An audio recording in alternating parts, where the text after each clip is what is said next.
यहाँ पर देखिए, धार्मिक राजा अंग के घर में अत्याचारी वेन क्यों उत्पन्न हुआ। उवाच सुना जब विदुर ने मुनि मैत्रेय से, सुना जब विदुर ने मुनि मैत्रेय से ध्रुव जी की यह पावन गाथा। कैसे पाया बैकुंठ धाम, झुक गया भक्ति से माथा। हृदय में उमड़ा प्रेम अपार, श्री हरि के चरणों में। जिज्ञासा जागी फिर मन में, डूबे भक्ति के क्षणों में। फिर विदुर जी ने पूछा, कहा, हे मुनिवर, कौन प्रचेता है कहलाते। प्रचेता के बारे में पूछा, कौन है प्रचेता कहलाते। किसके पुत्र किस वंश के थे, जो जग में हैं यश पाते। किस पावन कुल में जन्म लिया, कहाँ यज्ञ अनुष्ठान किया। किस पुण्य भूमि पर बैठ उन्होंने, प्रभु का पावन ध्यान किया। प्रभु का पावन ध्यान किया। अब देखिए, क्योंकि ये श्रीमद् भागवत है और ध्रुव जी के वंश का वर्णन आगे होगा, और यहाँ पे उन्हीं के वंश के एक महापुरुष प्रचेता, कई भाई थे, उनका प्रश्न उनके बारे में विदुर जी ने पूछ लिया है। भागवत है, इसलिए भगवान की कथाओं के नज़दीक जो चीज़, जो महापुरुष हैं, उनके प्रश्न, उनके बारे में पूछते हैं विदुर जी। अभी प्रचेता जी का आगे 2-3 अध्याय आगे वर्णन आएगा।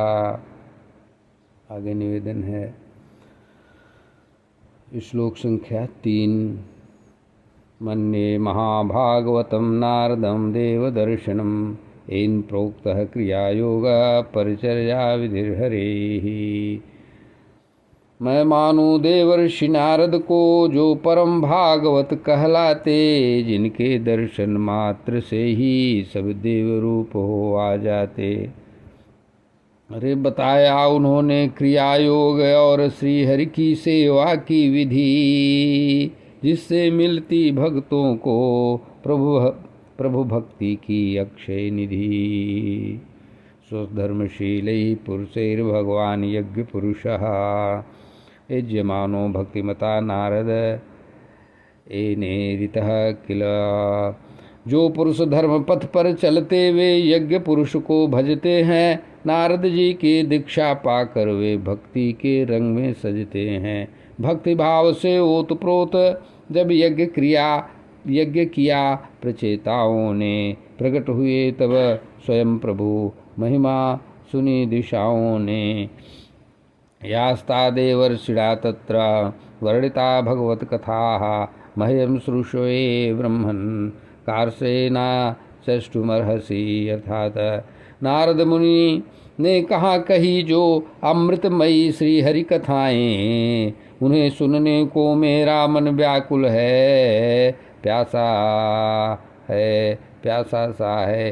हे ब्रह्मन, कृपा करें, सब विस्तार में वह मुझे सुनाएं। मेरे जिज्ञासु हृदय की कृपा करके आप ही प्यास बुझाएं। श्री राम जय राम जय जय राम। आगे निवेदन। पिता ध्रुव जब चले वन को, तज कर राज काज का सारा भार। तब ध्रुव सुत उत्कल ने स्वीकारा, सिंहासन का मोह पार। जन्म काल से ही शांत चित्त, समदर्शी और संग रहित। देखा उसने आत्म तत्व को, जो है कण कण में निहित। आत्मा ही है ब्रह्म निराकार, ज्ञान पुंज और आनंदमय। योग अग्नि में भस्म किए सब कर्म दोष और संशय भय। अद्वैत भावों में लीन हुए यों, भेद न कोई शेष रहा। निज स्वरूप में स्थित होकर अमृत का रसधार बहा। ये ध्रुव जी के बारे में निवेदन कर रहे हैं। जड़ अंधे गूंगे या पागल जैसे दिखते थे बाहर से, किंतु मग्न थे परम तत्व में मुक्त जगत के आडंबर से। पथ पर बालक देख न पाए उनके भीतर की ज्वाला, शांत अग्नि के सदृश मौन थी उनकी दिव्य ज्ञान माला।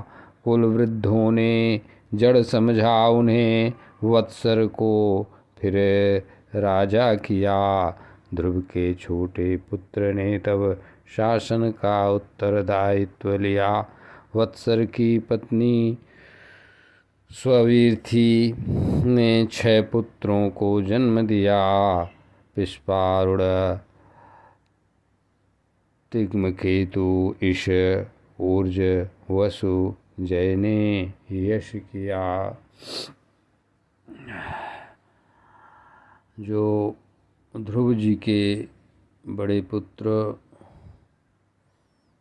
उत्कल थे वो भी ध्रुव जी की तरह ज्ञानवान हो गए और सन्यासी हो गए। भगवान ब्रह्म परमात्मा से अद्वैतावरण करके और निकल गए। तब उनके छोटे भाई को राजा बनाया गया। वो निवेदन यहाँ पे है। कुल वृद्ध, हाँ 13-14 देखें। पुष्पारुण की पत्नियाँ 2, प्रभा और दोषा नाम की। प्रभा सुत हुए प्रातः मध्यंदन, सायं बेला जो आराम की। दोषा के सुत प्रदोष निशीथ और व्यष्टु हुए अति बलवान। व्यष्टु ने फिर पुष्करणी से पाया सर्व तेज युक्त संतान। सर्व तेज और आकुति से चाक्षुष मनु का जन्म हुआ। मनु नडवला के 12 सुत, जिनसे पावन वंश बढ़ा। पुरु, कुत्स, त्रित, दुम्न, सत्यवान, ऋत और व्रत कहलाए। अग्निष्टोम, अतिरात्र, प्रद्युम्न, शिवी, उल्मुग जग में आए। श्लोक नंबर 15 में है ये। यहाँ पे श्री राम जय जय राम। 15-16 निवेदन किया। 17 देखें। उल्मुख और पुष्करणी के घर 6 उत्तम पुत्रों का वास। अंग, सुमनस, ख्याति क्रतु, अंगिरा, गय का बढ़ा प्रकाश। राजा अंग और सुनीता ने वेन पुत्र को जन्म दिया। क्रूर पुत्र के दुखों के कारण अंग ने फिर वन गमन किया। श्री राम जय जय राम। एक छोटा स्पष्टीकरण यह कि ध्रुव महाराज जी के 2 पुत्र हुए, उत्कल और वत्सर। उत्कल वैरागी हो गए, वत्सर से ये वंश बढ़ा। तो वत्सर के 6 पुत्र हुए और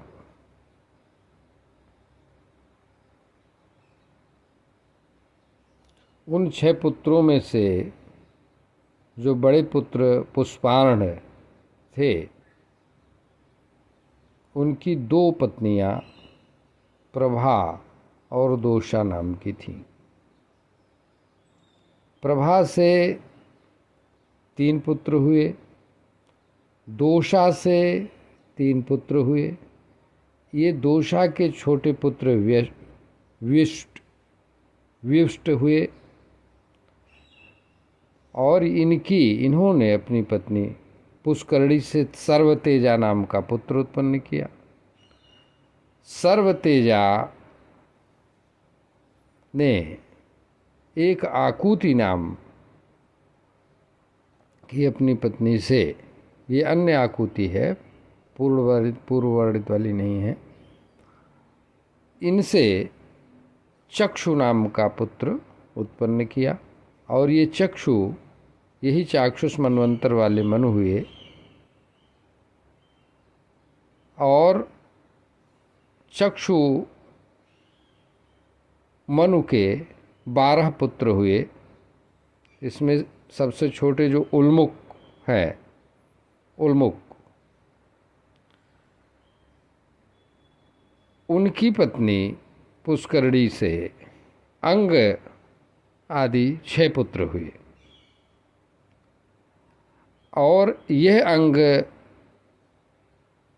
राजा हुए थे। और वेन नाम का बहुत अत्याचारी राजा इन्हीं का पुत्र था। यह लघु स्पष्टीकरण यहाँ पे आवश्यक है।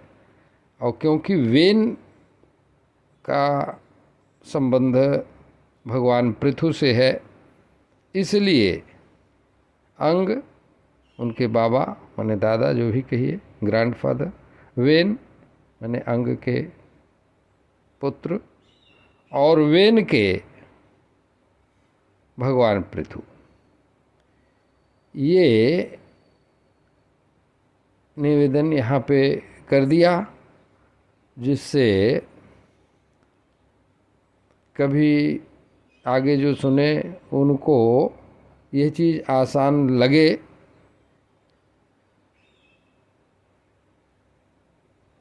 और भगवान की, श्री कृष्ण भगवान की इच्छा से विदुर जी महाराज यह प्रश्न पूछे मैत्रेय मुनि से कि महाराज जी बताइए कि ये प्रचेता कौन थे। अब देखिए, प्रचेता इन्हीं के वंश में आगे, पृथु भगवान के आगे के वंश में वो आएंगे। ये ध्रुव महाराज का वंश, अर्थात ध्रुव के पिता उत्तानपाद और उत्तानपाद के पिता स्वयंभुव मनु, माने जो ब्रह्मा जी स्वयं अपने को एक युगल के रूप में, दंपत्ति के रूप में, मनु शत्रुपा के रूप में किए थे, वो ऊपर चला गया। तो वहाँ से आपने देखा कि ब्रह्मा जी स्वयं को एक दंपत्ति के रूप में बनाए, जिनको मनु शत्रुपा कहा गया। मनु शत्रुपा के 5 संतानें हुई, पहले भी बता चुके हैं। अन्यों का वर्णन अन्य जगह पे आएगा। पुत्र उत्तानपाद के पुत्र 2 हुए, जिनमें एक का वर्णन पहले आ चुका है, किया जा चुका है। और ध्रुव हुए, उनके भाई ध्रुव हुए, मतलब उत्तम समझ लीजिए, और ध्रुव हुए। अब ध्रुव महाराज जी के ये जो प्रश्न किया विदुर जी ने, और क्योंकि ये भागवत है, भगवान के जहाँ पे अवतार होते हैं उनसे संबंधित नज़दीकी जो पूर्वज उनके होते हैं, उनका वर्णन भक्ति के लिए किया जाता है। और बाकी लोग, भाई पटीदार जो भी होते हैं उस समय राजा महाराजा के, वो सब लोग भी राजसी ठाठ से रहते हैं। परंतु उन लोगों को सब लोग नहीं जानते हैं। जैसे इतिहास में मुख्य मुख्य राजाओं को लोग जानते हैं, उस समय के धनी मानी और ऐश्वर्यवान भोग विलास करने वाले बड़े बड़े लोग भी रह चुके रहते हैं, उनको कोई नहीं जानता। तो ये निवेदन। आगे निवेदन है ऋषि वचनों की वज्र शक्ति ने वेन के प्राण हर लीने। बिना राजा के प्रजा दुखी थी, लुटेरों ने बहुत दुख दीने। मुनियों ने तब मंथन किया वेन की दक्षिण बाहु। नारायण के अंश प्रकट हुए, पृथु जी हरने को जन राहो।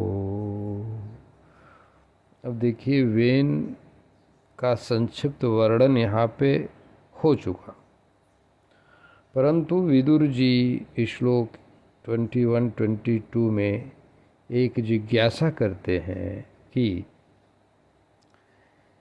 मैत्रेय जी से कि विदुर जी कहे, हे ब्रह्मन अंग नृप थे स्वभाव के कोमल। साधु विप्रहितकारी राजा, हृदय रहा था अति निर्मल। ऐसे धर्मात्मा के घर में वेन सा पुत्र क्यों आया। जिसके पापों से डर कर नृप स्वयं वन को सिधाया। जिसके पापों से डर कर वेन के पिता राजा अंग वन को सिधाया। क्यों मुनियों ने दंड दिया, उस दंडधर राजा वेन को। अपराधी भी रक्षक हो तो सहे प्रजा क्यों क्लेश को। 8 लोकपालों का ओज नृप का अंग संभाले। सुनी था सुत के सब चरित्र मुनि, आप हमें बतला दें। मैत्रेय जी कहते हैं, हे विदुर अंग नामक राजा, अश्वमेध यज्ञ जब ठाने। आवाहन पर देवन आए, यज्ञ भाग को पाने। आवाहन पर देवन आए, यज्ञ भाग को पाने। ये वेन ऐसा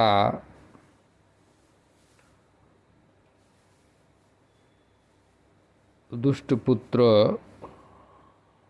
जो अंग नाम के राजा के हुए, तो क्यों हुए इसका वर्णन कर रहे हैं कि एक बार राजा अंग यज्ञ कर रहे थे, परंतु देवता वहाँ नहीं आए यज्ञ भाग को ग्रहण करने। तो आगे, विस्मित होकर पुरोहित बोले, हे नृप सुनिए यह वाणी। हविग्रहण अब नहीं कर रहे, यहाँ अमर देव कल्याणी। नहीं दूषित है हवि तुम्हारी, श्रद्धा भी है तुम्हारी पूरी। मंत्र शक्ति भी प्रबल हमारी, फिर भी कैसी ये दूरी। नियमों का पालन है पूरा, नहीं किया है तिरस्कार। फिर भी क्यों मुख मोड़ रहे हैं ये साक्षी गण देव अपार। श्री राम जय राम जय जय राम। आगे निवेदन सुनिए। ब्राह्मण की यह बात सुन राजा हुए उदास, मौन त्याग कर पूछने लगे जा सदस्यों के पास। आवाहन पर देवगण आते क्यों नहीं है यहाँ, मुझसे क्या अपराध हुआ है हे ज्ञानी जन कहो कहाँ। सदस्यगण बोले, हे राजन इस जन्म का पाप न हुआ है कोई, किंतु पूर्व जन्म के कर्म से सुत विहीन तुम होए। मंगल होगा आपका सुत काम यज्ञ आधार, यज्ञ पुरुष सुत देंगे तुम्हें मिटेगा कष्ट अपार। जब संतान के हेतु तुम जपोगे श्री हरि का नाम, तब स्वयं देवगण आएंगे लेने अपना भाग ललाम। यज्ञ पुरुष श्री हरि सदा वांछित फलदातार, जैसी जिसकी भावना वैसा फल संसार। ऋत्विजों ने फिर विधि सहिता विष्णु यज्ञ किया विस्तार, हवि समर्पित की वहाँ श्रद्धा के अनुसार। अग्निकुंड से प्रकट हुए कंचन हार सजाए, स्वर्ण पात्र में पायस लेकर दिव्य पुरुष तब आए। नृप ने ब्राह्मण आज्ञा लेकर वह खीर हाथ में लीन है, हर्षित होकर गंध ली जो थी परम प्रवीण। उदार हृदय उस भूप ने वह अमृत सादान, पत्नी को सादर दिया पाने को सुत वरदान। पुंसवन विधि से रानी ने वह खीर करी आहार, पति तेज से गर्भ धरी बालक जन्मा सार। अधर्म वंशज मृत्यु की पुत्री थी वह माता, नाना के ही दोष ले सुत बना अधर्म विधाता। श्री राम जय राम जय जय राम।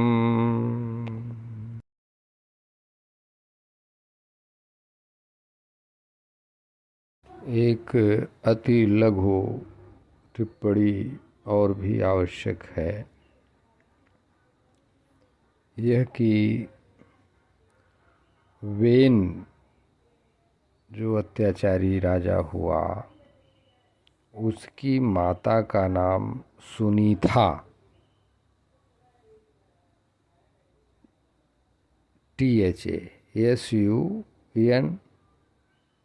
SUNEETHA सुनीता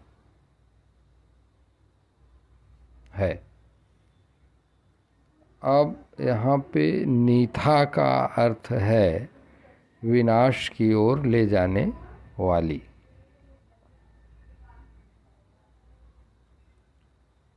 जो कि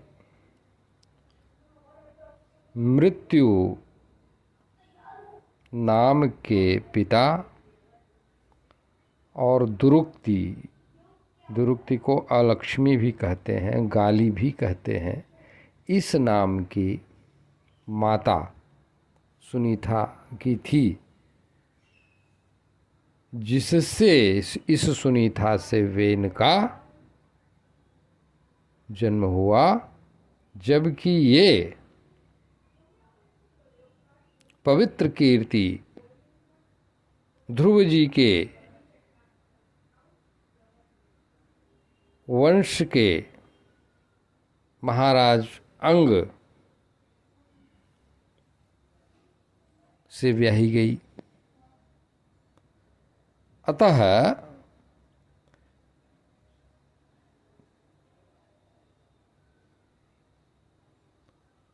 ये नाना के पक्ष, इनके नाना माने अधर्म। अब कहिए अधर्म कहाँ से आया? अधर्म के लिए एक चित्र स्कंध इसी 4 के अध्याय 8 का एक चित्र भी यहाँ पे इसी वीडियो में रहेगा, तो वहाँ से स्पष्ट पढ़ के आप लोग देख सकते हैं। अधर्म ब्रह्मा जी के पृष्ठभाग से उत्पन्न हुआ उनका पुत्र है और उसके कुछ वंशज हुए।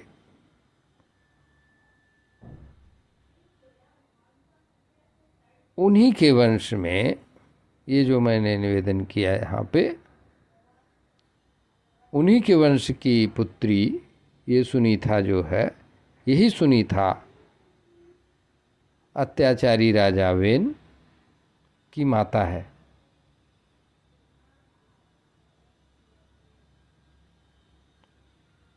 अति संक्षेप में निवेदन कर दिया। अतः प्रसंगवश वेन की भी कुछ चर्चा यहाँ पे होगी, क्योंकि आगे चल के वो राजा भी हो गया था।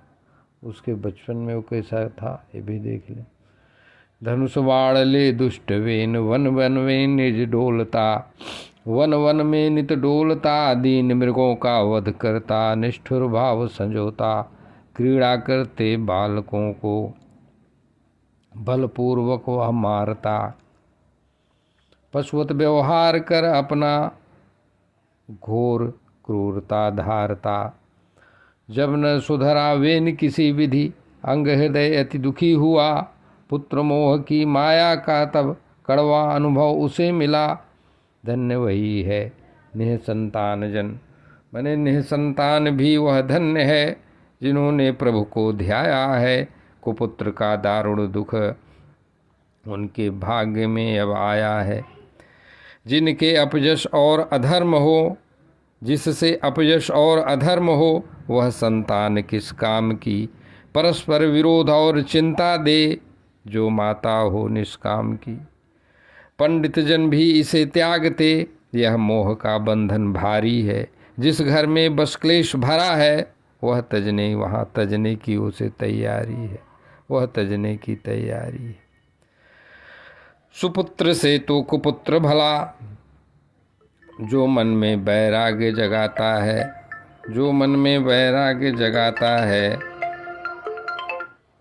जो मन में वैराग्य जगाता है, जो मन में वैराग्य जगा दे, मोह माया के इस कारा से पल भर में छुड़ा दे।